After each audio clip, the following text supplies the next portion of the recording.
السلام علیکم ورحمۃ اللہ وبرکاتہ۔ الحمد للہ رب العالمین والصلاة والسلام علی سید المرسلین وعلی آلہ الطیبین الطاہرین وعلی اصحابہ الغر المیامین ومن تبعهم بإحسان إلى يوم الدين وبعد، فأعوذ بالله من الشيطان الرجيم، بسم الله الرحمن الرحيم، لإيلاف قريش إيلافهم رحلة الشتاء والصيف فليعبدوا رب هذا البيت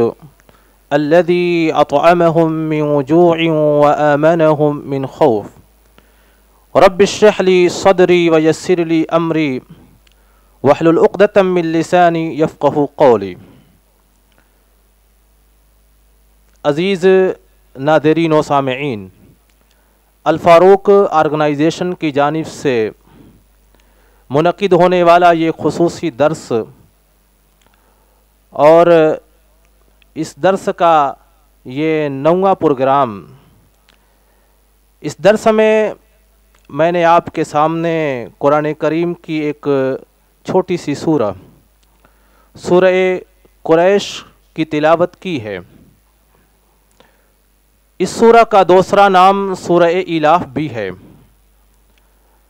ترتیب نزولی کے اعتبار سے یہ قرآن کی 29ویں سورہ اور مصحف کی ترتیب کے اعتبار سے قرآن کی 106 نمبر کی یہ سورہ ہے۔ اس سورہ میں اللہ تعالیٰ نے قریش کے اوپر اپنے انعامات اور احسانات کو گنوا کر کے قریش کے 2 تجارتی قافلوں، گرمی اور سردی کے موسموں میں ان کے 2 تجارتی قافلوں کے اوپر اپنے احسانات اور انعامات کو گنوا کر کے انہیں اپنی عبادت اور بندگی کی جانب دعوت دی ہے۔ چنانچہ اللہ تعالی ارشاد فرماتا ہے، لإیلاف قریش ایلافہم رحلۃ الشتاء والصیف۔ تعجب ہے کہ ہم نے قریش کو سردی اور گرمی کے 2 تجارتی قافلوں کے اوپر قدرت دی اور انہیں امن و امان دیا۔ ایلافہم رحلۃ الشتاء والصیف، ہم نے ان کو اس قدر مانوس کر دیا تھا کہ وہ گرمی اور سردی کے دونوں موسموں میں تجارتی قافلوں کو دور دراز کے علاقوں تک لے کر کے جائیں۔ فلیعبدوا رب ھذا البیت، انہیں چاہیے کہ وہ اس گھر کے رب کی عبادت کریں، الذی اطعمہم من جوع وآمنہم من خوف، جس گھر کے رب نے انہیں امن و امان دیا ہے، بھوک کے عالم میں انہیں کھلایا ہے، اور خوف اور حواس اور ڈر کے عالم میں انہیں امن و امان دی ہے۔ اللہ تعالیٰ قرآن کریم کی اس سورہ کے ذریعے سے قریش کے اوپر اپنے احسانات اور انعامات کو گنوا رہا ہے کہ جس بیت اللہ الحرام کی وجہ سے تم کو پورے جزیرۃ العرب میں عزت اور احترام کی نگاہ سے دیکھا جاتا ہے، جس گھر کی وجہ سے تمہارے تجارتی قافلوں کو کوئی ہاتھ نہیں لگاتا، جس گھر کی عظمت کی بنیاد پر اور اس کی پاسبانی کی وجہ سے تمہیں اس قدر عزت و احترام حاصل ہے کہ صحرائی قزاق اور ڈاکو تمہارے سامان تجارت کو ہاتھ نہیں لگاتے ہیں، جس گھر کی عظمت کی بنیاد پر دور دراز کے علاقوں میں تمہارے سامان تجارت کو اچھے داموں میں خرید لیا جاتا ہے، تم اس گھر کے رب کی عبادت کیوں نہیں کرتے؟ وہ رب جو تمہیں بھوک کے عالم میں کھلاتا ہے اور خوف و ہراس کے عالم میں اور ڈر کے عالم میں وہ تمہیں امن و امان سے نوازتا ہے۔ اللہ تعالیٰ نے قرآن کریم کی سورہ کے اندر سب سے پہلے 2 موسموں کا تذکرہ کیا ہے۔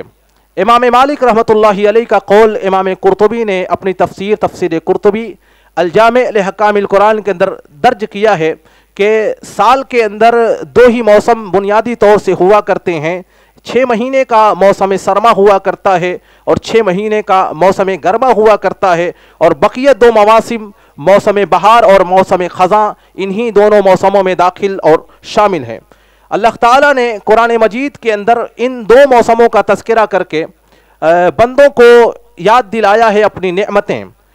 اور موسموں کی جو تبدیلیاں ہوا کرتی ہیں، حالات اور ظروف کی جو چینجنگ ہوا کرتی ہے، دن اور رات کا جو الٹ پھیر ہوا کرتا ہے، یہ ساری چیزیں اللہ تعالیٰ کی قدرت کی اور اس کی عظمت کی دلیل ہوا کرتی ہیں۔ اللہ تعالیٰ قرآن مجید کے اندر ارشاد فرماتا ہے، ان فی خلق السماوات والارض واختلاف اللیل والنہار لآیات لأولی الالباب، زمین و آسمان کی پیدائش میں، دن اور رات کے عدلنے اور بدلنے میں، دن و رات کی چینجنگ میں بندوں کے لیے عبرت اور نصیحت ہے۔ دن و رات کی چینجنگ میں اللہ تعالیٰ کی قدرت کاملہ کی دلیل ہے، جہاں پر ایک طرف دن اور رات کی تبدیلیوں میں، موسم سرما اور گرما کی ان تبدیلیوں میں جہاں ایک طرف اللہ کی قدرت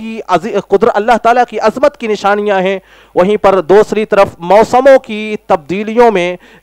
مومن کے لیے ایک عبرت کا سامان بھی ہے۔ اللہ تعالیٰ ارشاد فرماتا ہے یقلب اللہ اللیل والنہار ان فی ذلک لعبرۃ لأولی الابصار۔ اللہ تعالیٰ دن اور رات کو عدلتا اور بدلتا ہے، اور دن اور رات کی ان تبدیلیوں میں ایک نگاہ بینا رکھنے والوں کے لیے، بصیرت اور بصارت رکھنے والوں کے لیے عبرت کا سامان بھی ہے۔ قرآن مجید کی اس آیت کریمہ کی تفسیر میں عبد الرحمن بن ناصر السعدی رحمۃ اللہ علیہ اپنی تفسیر سعدی کے اندر فرماتے ہیں یقلب اللہ اللیل والنہار من حرق الى برد ومن برد الى حرق ومن لیل الى نہار ومن نہار الى لیل یدیل الایام بین عبادہ۔ اللہ تعالیٰ کبھی گرمی کے موسم کو تبدیل کر کے ٹھنڈی کا موسم لا دیتا ہے، کبھی ٹھنڈی کے موسم کو بدل کر کے گرمی کا موسم لا دیتا ہے، کبھی دن کو رات سے بدل دیتا ہے اور رات کو دن سے۔ یدیل الایام بین عبادہ، اس طریقے سے اللہ تعالیٰ ایام اور دنوں کو اپنے بندوں کے درمیان چینج کرتا رہتا ہے اور تبدیل کرتا رہتا ہے۔ ان فی ذلک لعبرۃ لأولی الابصار، اور دن و رات کی ان چینجنگوں میں، مواسم کی ان تبدیلیوں میں نگاہ بینا رکھنے والوں کے لیے اللہ تعالیٰ کی عظمت کی دلیل بھی ہے اور بندوں کے لیے عبرت کا سامان بھی ہے۔ یہ مواسم کی تبدیلیاں بندوں کے لیے عبرت کا سامان کس طریقے سے ہیں؟ اللہ تعالیٰ موسموں کو تبدیل کر کے اور چینج کر کے بندوں کو آخرت یاد دلاتا ہے۔ اللہ تعالیٰ نے دنیا کے کچھ حالات ایسے پیدا کیے ہیں کہ جن کے ذریعے سے بندہ عبرت حاصل کرے، جن کے ذریعے سے بندہ نصیحت حاصل کرے۔ چنانچہ اللہ تعالیٰ انہی چیزوں میں سے ایک چیز موسم کے ذریعے سے بھی بندوں کو آخرت یاد دلاتا ہے۔ چنانچہ گرمی کی شدت کی بنیاد پر اللہ تعالیٰ بندوں کو جہنم اور جہنم کی گرمی یاد دلانا چاہتا ہے کہ جس گرمی کی شدت کی بنیاد پر تم حیران اور پریشان ہو جاتے ہو، تم اے سی اور کولر کا انتظام کرتے ہو، تم ٹھنڈے مشروبات کا استعمال کرنے لگتے ہو، تم کولر اور پنکھوں کا استعمال کرنے لگتے ہو، وہ گرمی جہنم کی ایک سانس لینے کی بنیاد پر ہے، جہنم کا ایک ادنا سا حصہ بلکہ جہنم کے سانس لینے کی بنیاد پر ہے۔ اور اللہ تعالیٰ جاڑے اور ٹھنڈے کے موسم کے ذریعے سے ہمیں آخرت اور جہنم کا عذاب زمہریر یاد دلانا چاہتا ہے کہ جس سردی کی بنیاد پر تم حیران اور پریشان ہو جاتے ہو، گرم لباس استعمال کرنے لگتے ہو، بلینکٹ اور جیکٹ استعمال کرنے لگتے ہو، روم ہیٹر استعمال کرنے لگتے ہو، وہ عذاب، وہ ٹھنڈی جہنم کے عذاب زمہریر کا ایک ادنا سا حصہ بلکہ جہنم کے سانس لینے کی بنیاد پر ہے۔ چنانچہ صحیح البخاری جلد اول کی ایک روایت، اور یہ حدیث صحیح مسلم اور حدیث کی دیگر کتابوں میں ابن ماجہ، سنن ابن ماجہ وغیرہ میں بھی موجود ہے۔ حدیث کے راوی حضرت ابو ہریرہ رضی اللہ تعالی عنہ ہیں۔ حضرت ابو ہریرہ فرماتے ہیں کہ نبی کائنات جناب محمد رسول اللہ صلی اللہ علیہ وسلم نے ارشاد فرمایا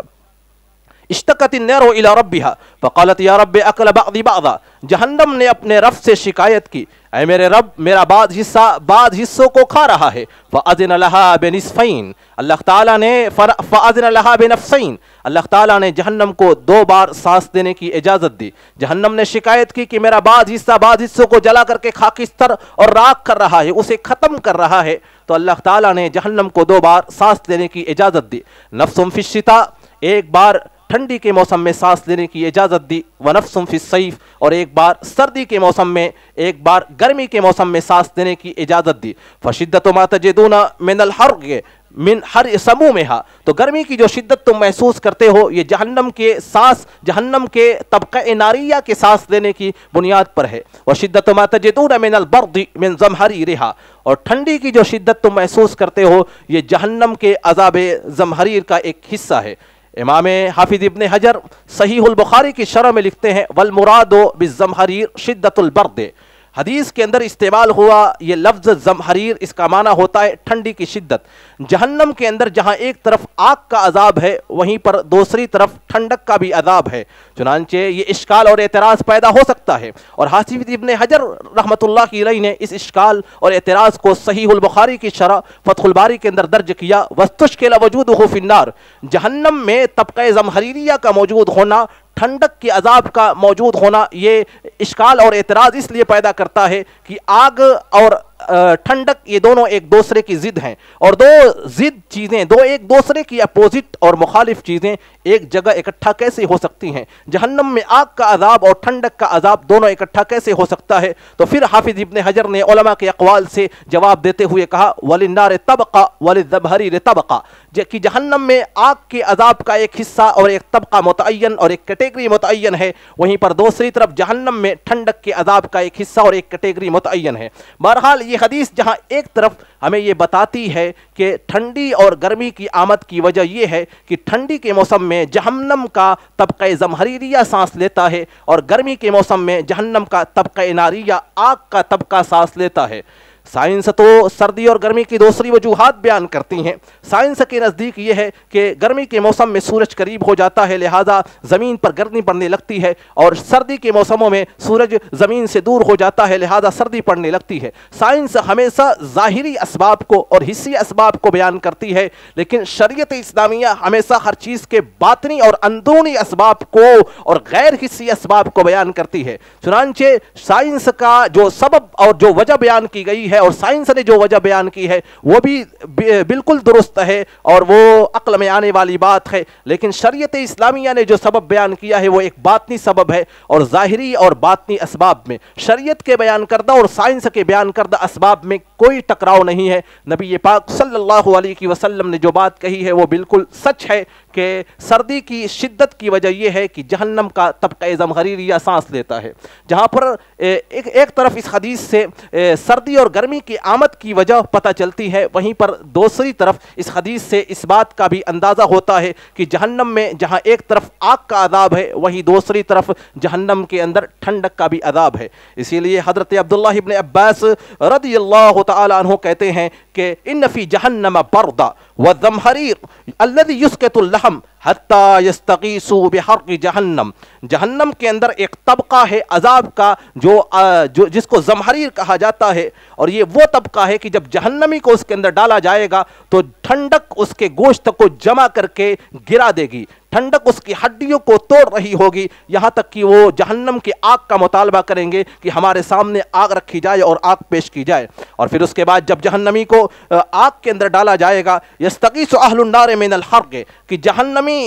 آگ کے اندر پناہ طلب کریں گے، اللہ رب العالمین سے کہیں گے کہ ہمیں ٹھنڈی ہوائیں دی جائیں، فیغاثون بریح باردۃ، لہذا انہیں ٹھنڈی ہوائیں دی جائیں گی، جہنم کے طبقہ زمہریریہ کے عذاب کو ان کے اوپر کھول دیا جائے گا، یصدع العظام بردھا، اور ایسی ٹھنڈک کے عذاب کو ان کے اوپر کھولا جائے گا کہ ہڈیاں ان کی ٹھنڈک کا وہ عذاب ان کی ہڈیوں کو جمع کر کے توڑ رہا ہوگا، پھر دوبارہ وہ آگ کا عذاب طلب کریں گے۔ اس طریقے سے وہ ٹھنڈی اور گرمی کے عذاب میں ہمیشہ مبتلا رہیں گے۔ جب ٹھنڈک کے عذاب میں ڈالا جائے گا تو وہ آگ طلب کریں گے، جب آگ میں ڈالا جائے گا تو وہ ٹھنڈک کے عذاب کو طلب کریں گے۔ اس طریقے سے جہنمی جہنم کے اندر ٹھنڈک اور آگ کے عذاب کے درمیان حیران اور سرگردہ رہیں گے۔ بہرحال دنیا کے اندر ٹھنڈی اور گرمی کا دونوں موسم آتا ہے، جہنم کے اندر بھی ٹھنڈی اور گرمی کا یہ دونوں عذاب ہوگا، لیکن جنت کے اندر نہ ٹھنڈی ہوگی نہ ہی گرمی ہوگی، نہ ہی سورج کی دھوپ ہوگی، نہ ہی عذاب زمہریر ہوگا۔ اللہ تعالیٰ قرآن مجید کے اندر ارشاد فرماتا ہے لا يرون فيها شمسا ولا زمہریرا، کہ جنت کے اندر جنتی نہ سورج کی تپش محسوس کریں گے، نہ سورج کی دھوپ محسوس کریں گے، اور نہ ہی وہ انہیں زمہریر اور ٹھنڈک کا کوئی احساس ہوگا۔ بہرحال شریعت اسلامیہ نے حالات اور ظروف کی رعایت کرتے ہوئے مسلمانوں کے لیے متعدد رہنما اصول اور متعدد رخصتیں دی ہیں۔ چونکہ موسم سرما کی شدت اور کڑاکے کی ٹھنڈک کی وجہ سے بعض لوگوں کو مشقت اور دشواری پیش آتی ہے، تو شریعت نے مشقت کے پیش نظر موسم سرما میں بہت ساری رخصتیں دی ہیں۔ اللہ تعالیٰ ارشاد فرماتا ہے ما جعل علیکم فی الدین من حرج، اللہ تعالیٰ نے دین کے اندر کوئی تنگی نہیں رکھی ہے۔ شریعت میں جہاں کہیں بھی مشقت آتی ہے، جہاں کہیں بھی دنیا کے اندر مشقت اور پریشانی آتی ہے، فوراً شریعت وہاں پر آسانیاں پیش کر دیتی ہے۔ اصول فقہ کا ایک مشہور قاعدہ ہے المشقۃ تجلب التیسیر، کہ مشقت جب بھی آتی ہے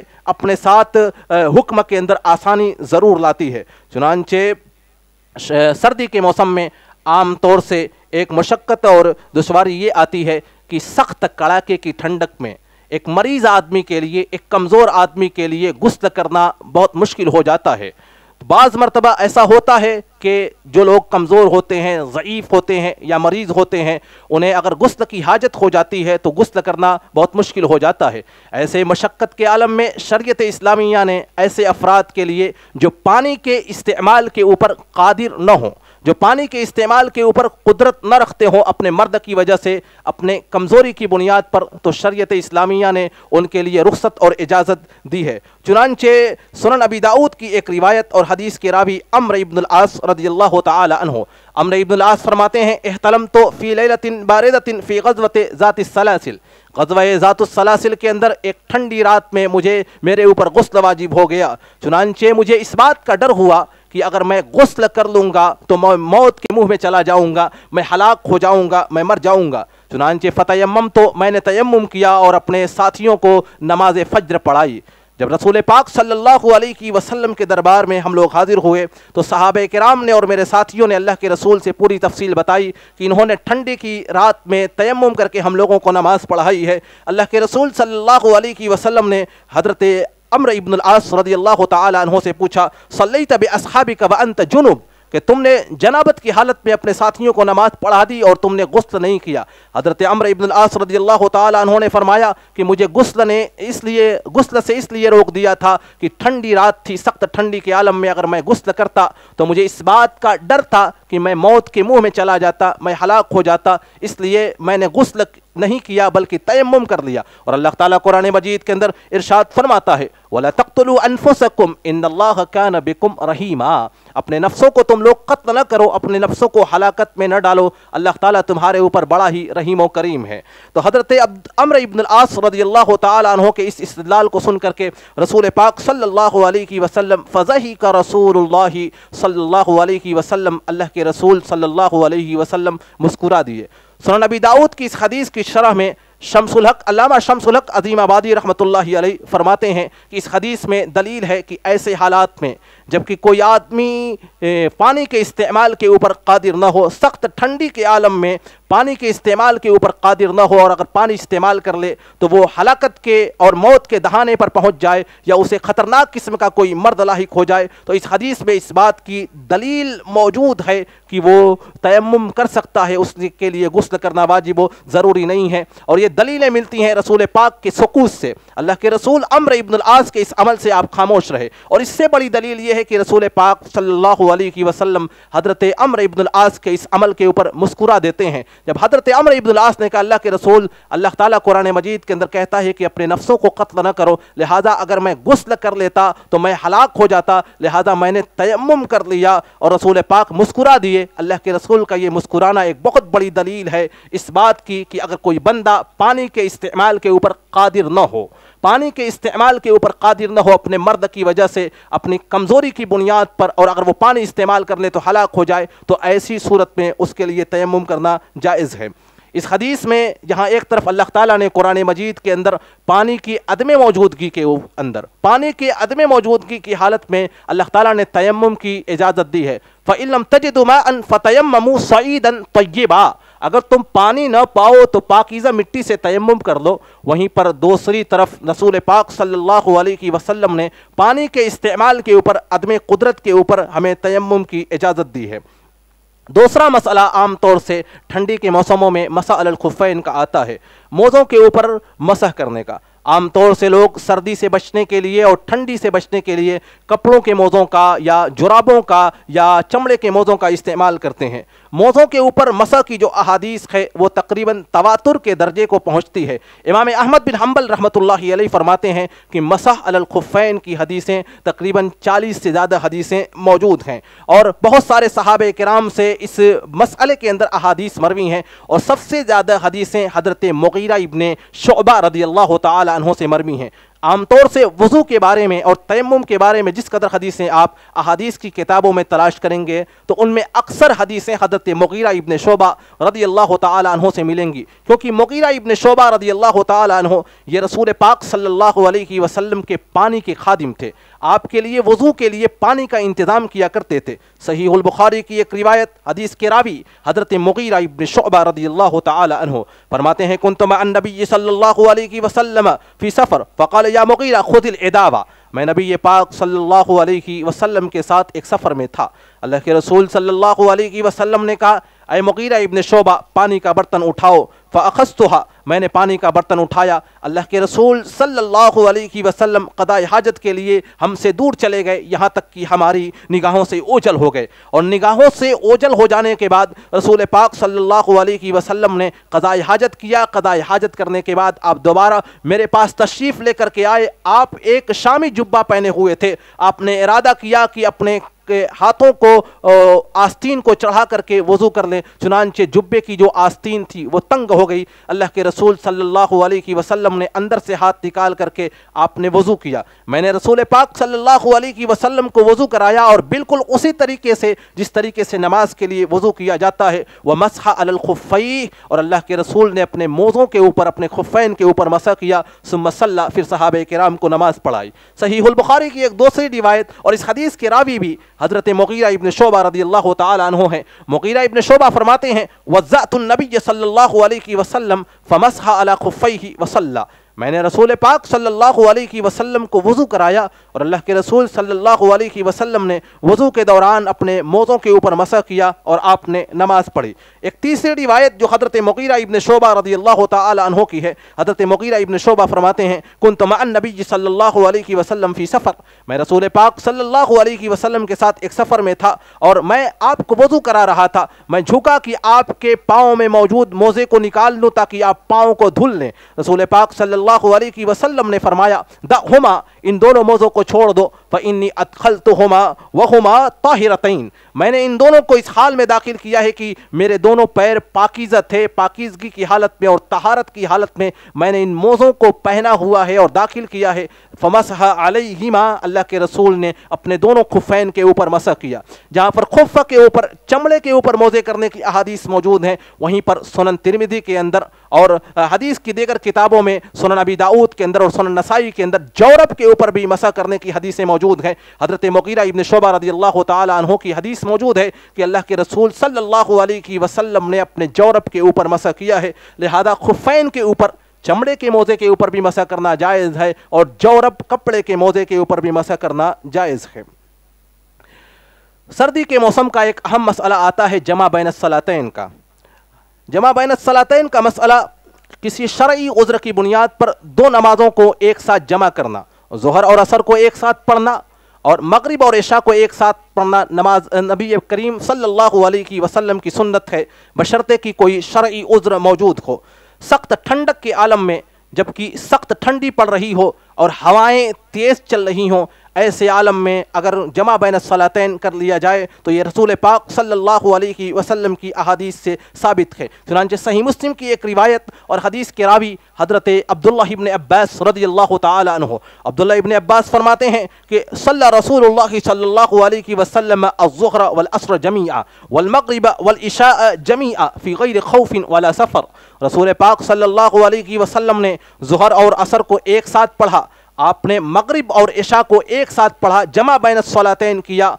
من غیر خوف ولا مطر، نہ دشمن کا خوف تھا، ولا سفر، اور آپ سفر میں بھی نہیں تھے، مدینے کے اندر موجود تھے، اور مدینے کے اندر موجود رہ کر کے آپ نے جمع بین الصلاتین کیا۔ حضرت عبداللہ ابن عباس سے پوچھا گیا کہ اللہ کے رسول نے یہ عمل کیوں کیا ہے، آپ نے دو نمازوں کو جمع کر کے کیوں پڑھا ہے؟ تو آپ نے ارشاد فرمایا اراد اللہ یحرج احدا من امتہ، رسول پاک صلی اللہ علیہ وسلم کا ارادہ یہ تھا کہ آپ اپنی امت میں سے کسی کو مشقت و تکلیف میں نہ ڈالیں، کہ امت کا کوئی آدمی اگر مشقت میں ہے، تکلیف میں ہے، اس کو شرعی عذر لاحق ہے تو وہ دو نمازوں کو جمع کر سکتا ہے۔ اس طریقے سے مشقت کے عالم میں جبکہ سخت ٹھنڈی ہو، تیز ہوائیں چل رہی ہوں، تو پھر جمع بین الصلاتین کرنا جائز اور درست ہے، لیکن اس کو معمول بنانا، اس کو عادت بنا لینا بالکل درست نہیں ہے۔ موسم سرما کا ایک اہم مسئلہ یہ ہے کہ عام طور سے لوگ ٹھنڈک سے بچنے کے لیے گرم کپڑے استعمال کرتے ہیں، شال کا استعمال کرتے ہیں، رومال کا استعمال کرتے ہیں، مفلر وغیرہ کا استعمال کرتے ہیں۔ حضرت عمر ابن خطاب رضی اللہ تعالی عنہ باقاعدہ ٹھنڈی کے عالم میں جب سردی کا موسم آتا تھا تو آپ اپنے ولاۃ الامور کو اور اپنی رعایا کو یہ پیغام لکھ کر کے بھیجا کرتے تھے، ان الشتاء قد حضر وهو عدو لکم فتعاقبوا له عقبة من الصوف والخفاف والجوارب، کہ سردی کا یہ موسم یہ ٹھنڈک تمہاری دشمن ہے، لہذا تم اس کے لیے تیاری کر لو، تم موزوں کا انتظام کر لو، تم گرم کپڑوں کا انتظام کر لو، تم اونی کپڑوں کا انتظام کر لو، کیونکہ فإن البرد عدو سریع دخولہ بعید خروجہ، کیونکہ یہ ٹھنڈک تمہاری دشمن ہے، یہ بہت تیزی کے ساتھ جسموں میں داخل ہوتی ہے، اور جب داخل ہو جاتی ہے تو اس سے نجات پانا اور اس سے راحت پانا بہت مشکل ہو جاتا ہے۔ تو اس طریقے سے صحابہ کرام، خلفائے راشدین اور رسول پاک صلی اللہ علیہ وسلم نے امت کو یہ پیغام دیا ہے کہ ٹھنڈک کے عالم میں اپنے لیے بچنے کا پورا انتظام کیا جائے، گرم کپڑے کا انتظام ہو، شال وغیرہ کا استعمال ہو، مفرل وغیرہ کا انتظام کر لیا جائے۔ لیکن عام طور سے نمازوں کے عالم میں بہت سارے لوگ ایسے ہوتے ہیں کہ جو شال وغیرہ اور چادر وغیرہ اس طریقے سے اوڑھ کے آتے ہیں کہ ان کا ہاتھ کا نکالنا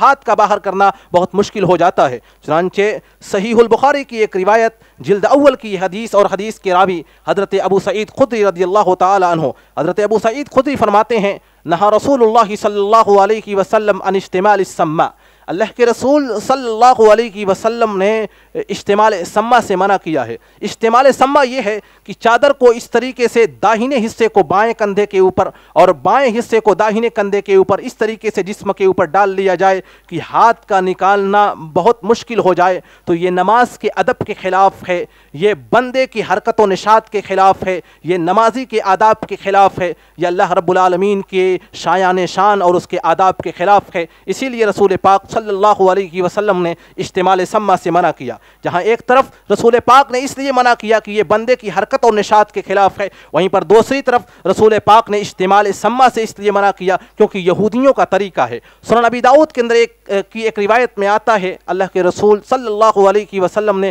ارشاد فرمایا، ولا یشتمل اشتمال الیہود، اور اس طریقے سے تم چادروں کو نہ اوڑھو اس طریقے سے یہود چادروں کو اوڑھتے ہیں کہ ان کا ہاتھ نکالنا اور ہاتھ کو باہر کرنا مشکل ہو جاتا ہے، کیونکہ اچانک اگر کوئی حادثہ پیش آ جائے، کوئی اینٹ یا پتھر آ جائے، کوئی دشمن کا حملہ ہو جائے یا کوئی سامان گرنے لگ جائے تو بندے کے ہاتھ نکالتے اسے ہو سکتا ہے کہ ضرر اور تکلیف پہنچ جائے۔ اسی لیے رسول پاک صلی اللہ علیہ وسلم نے نماز میں بھی اور عام حالات میں بھی آپ صلی اللہ علیہ وسلم نے اشتمال سما سے منع کیا۔ جہاں ایک طرف آپ نے اشتمال سما سے منع کیا، اس طریقے سے چادر اوڑھنے سے منع کیا کہ ہاتھ کا نکلنا باہر کرنا مشکل ہو جائے، وہیں پر دوسری طرف آپ نے چادر کو تکبرانہ انداز میں کندھے کے اوپر ڈالنے سے منع کیا۔ چنانچہ سنن ابن ماجہ کی ایک روایت اور حسن درجے کی یہ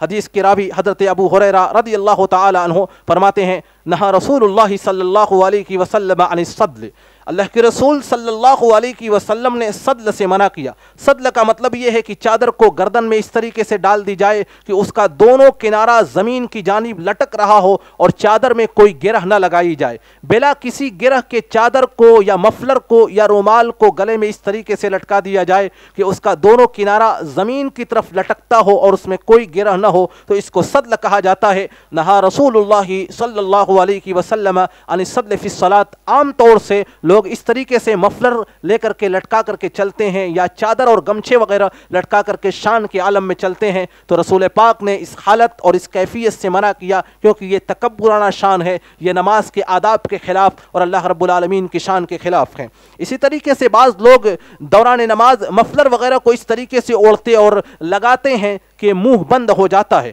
اللہ کے رسول صلی اللہ علیہ وسلم نے دوران نماز اس طریقے سے کپڑے وغیرہ سے منہ ڈھکنے کو آپ نے منع کیا۔ چنانچہ سنن ابن ماجہ کی اور سنن ابی داؤد کی ایک روایت اور حدیث اور حسن درجے کی یہ روایت حدیث کے راوی حضرت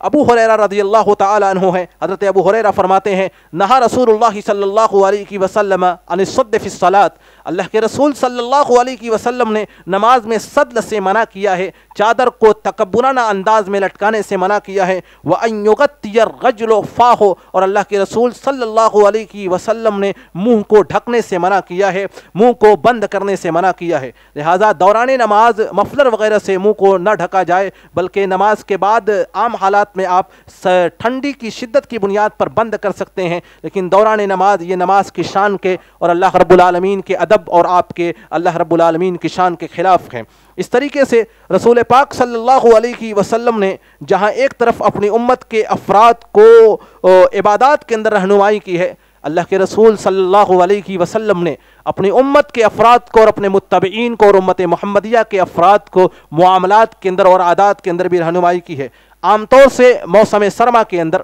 لوگ سورج کی دھوپ کے اندر سورج کی تپش اور گرمی حاصل کرنے کے لیے دھوپ میں بیٹھتے ہیں۔ اللہ کے رسول صلی اللہ علیہ وسلم نے اس بارے میں بھی نصیحت کی ہے کہ اس طریقے سے نہ بیٹھا جائے کہ جسم کا بعض حصہ سائے میں ہو اور بعض حصہ دھوپ کے اندر ہو۔ عام طور سے بہت سارے لوگ دھوپ جب کرانے کے لیے بیٹھتے ہیں اور پھر اس کے بعد جب سایہ دراز ہوتا ہے تو جسم کا بعض حصہ سائے میں ہو جاتا ہے اور بعض حصہ دھوپ میں ہو جاتا ہے۔ رسول پاک صلی اللہ علیہ وسلم نے اس طریقے سے دھوپ میں بیٹھنے سے منع کیا۔ چنانچہ سنن ابن ماجہ کی ایک روایت اور صحیح درجے کی یہ روایت علامہ البانی نے اس حدیث کو صحیح قرار دیا ہے۔ حدیث کے راوی حضرت بریدہ رضی اللہ تعالی عنہ ہیں۔ حضرت بریدہ فرماتے ہیں کہ نہا رسول اللہ صلی اللہ علیہ وسلم ان یقعد بین الظل والشمس، اللہ کے رسول صلی اللہ علیہ وسلم نے سائے اور سورج کی دھوپ کے درمیان بیٹھنے سے منع کیا۔ اس طریقے سے بیٹھنے سے منع کیا کہ بندے کا آدھا جسم سائے کے اندر ہو اور آدھا جسم دھوپ کے اندر ہو۔ اور ایک دوسری روایت سنن ابی داؤد کی اور حدیث کے راوی حضرت ابو ہریرہ رضی اللہ تعالی عنہ، حضرت ابو ہریرہ فرماتے ہیں کہ اللہ کے رسول صلی اللہ علیہ وسلم نے ارشاد فرمایا اذا کان احدکم فی الشمس